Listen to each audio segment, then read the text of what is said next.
Começa agora. Diário Econômico.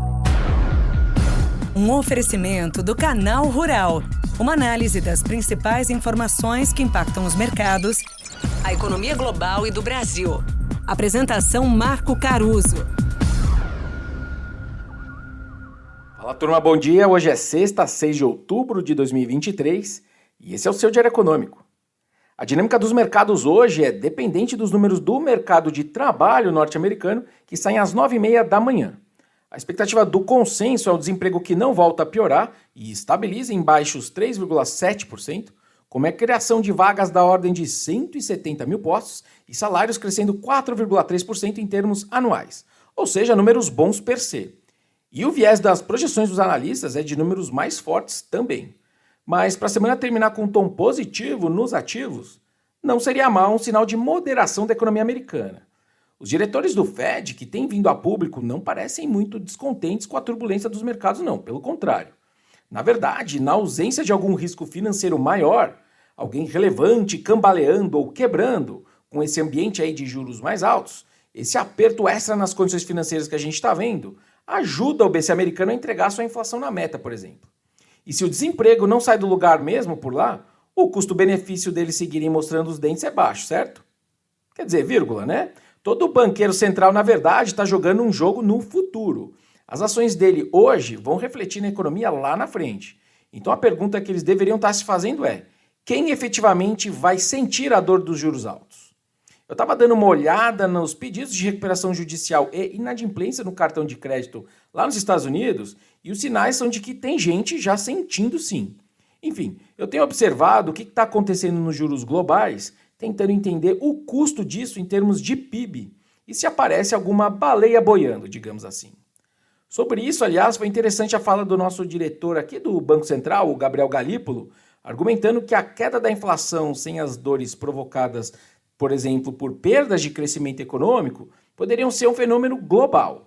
Acho que dá para separar essa discussão em várias partes. Primeiro, existiu sim uma parte importante da inflação mundial dos últimos tempos que tinha um quê de temporária. A falta de produtos que a gente viu na pandemia, que fez explodir os preços de alguns bens importados, e também a invasão da Ucrânia, num contexto já de commodities pressionadas, se inverteu agora. Ninguém sabia quando isso aconteceria, mas também não era para sempre. Essa parte da desinflação não demandou uma queda do emprego para segurar os preços num primeiro momento, mas demandou que os banqueiros centrais tivessem um tom duro, subindo os juros para a inflação alta não se perpetuar nas expectativas, mesmo se elas fossem temporárias. Só que agora é como dieta, né? Perder os primeiros quilos foi menos difícil. Perder o que falta para a meta demanda um esforço extra. E a gente não sabe ainda o tamanho desse esforço. E se a bagunça da Covid tiver subido os juros de longo prazo do mundo todo, tal que os BCs tenham que frear ainda mais as economias para chegar lá? A consequência é que talvez essa desinflação indolor seja ela também temporária. Só está demorando mais tempo para os efeitos recessivos dos juros cobrarem o seu preço.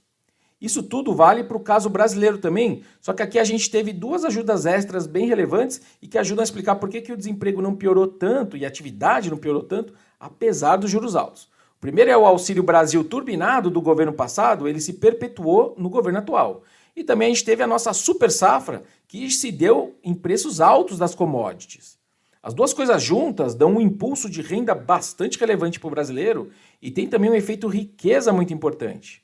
Talvez o meu equívoco nas projeções do PIB desse ano, lá no começo do ano, foi subestimar esses efeitos e, quem sabe, ter superestimado os efeitos dos juros altos.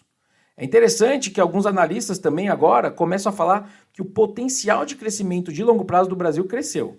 Bom, certamente as reformas vistas ali desde 2016 devem ter seus efeitos positivos e devem ter subido o PIB potencial brasileiro.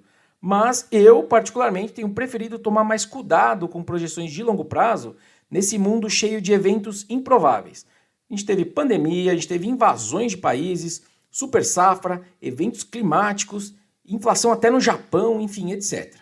Antes, então, de supor que o nosso PIB potencial aumentou, eu estou preferindo entender em que mundo a gente está vivendo em meio a tudo isso.